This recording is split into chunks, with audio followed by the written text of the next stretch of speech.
All right, so now we are going to do the final little bits of work on getting this deck ready to mount on an airframe. Then we'll make the airframe. So step one is we need to take the control horns, and there's two packages that look just like this that came with the servos, right? And there's a few control horn arms in there, a little tiny screw that you do not want to lose, all right, in any case, this little tiny one here, and two larger screws, which you don't want to lose either, because if you lose a tiny one, you can kind of make do by putting a big screw in there. You just sort of cut it in half and use that as a retaining screw.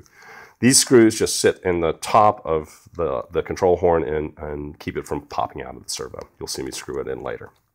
All right.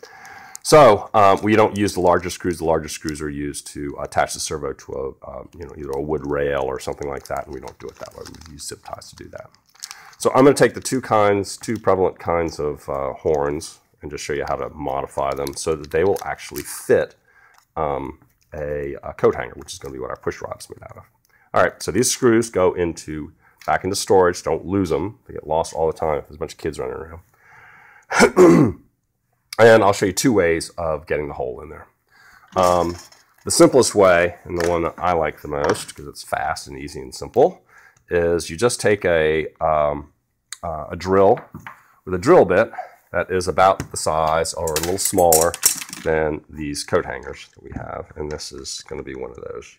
You hold them up next to each other. You can use calipers. You can get fancy about it, but it's going to depend on the size of coat hanger you get. So what we do then is we just take this guy right here, and we're going to use either side of this thing. We'll cut one half off. In fact, we'll just cut one half off now to make it clear. So we're going to take this, pick a side, doesn't really matter. On fancier setups, it does matter because there's a little tiny indent difference depending on which side you use, but we're not working at that level of precision. Okay, and then we're going to go, you can see I'm going to go 1, 2, 3 out is a good starting place for beginners. Between 2 and 3 out. If it's too hot for you, you go to 2. So I get you a good view of that, me making a hole. Oops. Be careful with this. This is it's a drill, and but don't use a lot of pressure and you'll be fine. And you just drill through it. It's nice to have a piece of wood to drill into so you don't ruin your tabletop. Okay? And as a result of that, we have hole in here that's bigger. So you can get that. Let's see how the focus is doing. Oops. It's all full of junk. Hold on. Well, I'll use the coat hanger to clear it out. So there you go. You see that fits the coat hanger, and the other ones are clearly too small to fit the coat hanger. So we just put one in there that fits. Okay. So that's one of them. And I'll show you the other technique in case you don't have the drill. And that basically involves taking this coat hanger and cutting it kind of at an angle a little bit with your pliers. Oh, come on. Okay. Cut it at an angle because we're going to use it to sort of cut into it. That's really going to be the process here.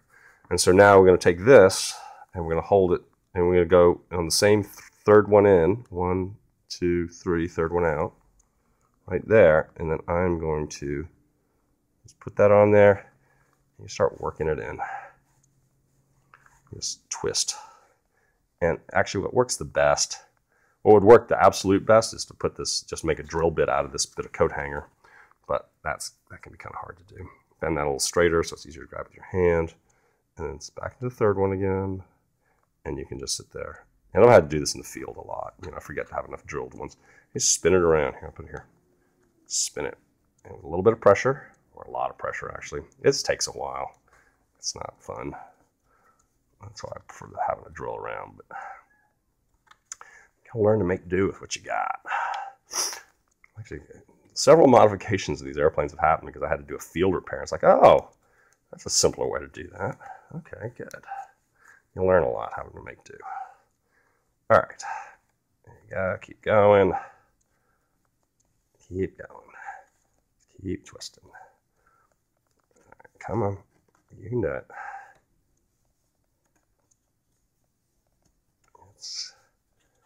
It's going to take a while, but and you do it now. I'm putting in my finger. This is really dangerous.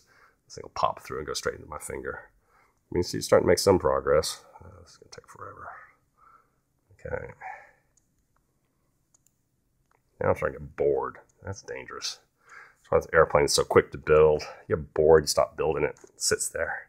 Ooh, I can feel it going right there, starting to touch my finger. And this is where it's really going to hurt as it goes through and into the end of my finger. So I'm going to be wise for once in my life and not put it into the end of my finger. Just keep spinning. Be a little patient, Brack. Spin it. Put it over. See if you can't get on the other side a little bit. You know, I'm just going to have to sit there and work with it. Makes you really appreciate what drills have brought to the world, eh? There we go. All right. Oh, I almost got myself. Here we go. Blink. A little sharp bit. Just straight into my thumb. Will not have been the first time. There we go. In fact, it's probably, well, it's about the same as the drill. In terms of its tightness, it's about, yeah, it's exactly the same. All right. So now we have two of these really nice drilled control horns. And there are three out. They're the same. And one we had to cut in half. One we used to drill. And one we used a coat hanger.